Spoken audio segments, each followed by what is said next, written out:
It may seem surprising that an EU member state wants to reintroduce the death penalty, but that's exactly what Hungarian Prime Minister Viktor Orbán wants to do, even though capital punishment is not permitted under EU rules. Orbán first raised the issue after the murder of a young tobacconist. He explains his position in this radio interview.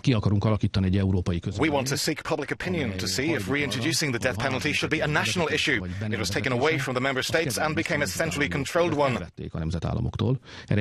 Prohibiting the death penalty was put in the most important legal documents. But I think every member state should decide about this on their own. There's no reason for all countries to think the same way about this issue. Many politicians say any member state that wants capital punishment should leave the EU.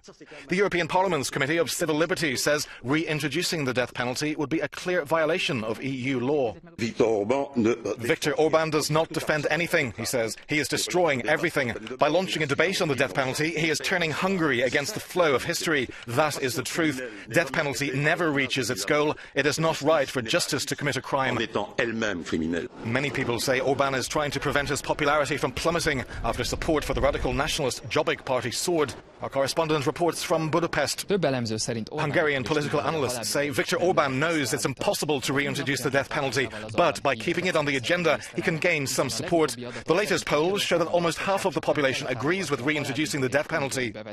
So the Hungarian Prime Minister can act like the protector of Hungarian sovereignty again. Magyar Attila, Euronews, Budapest.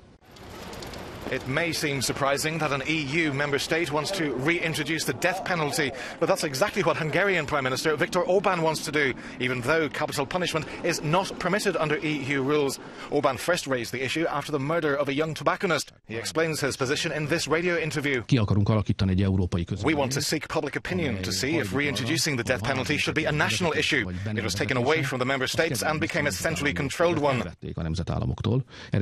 Prohibiting the death penalty was put in the most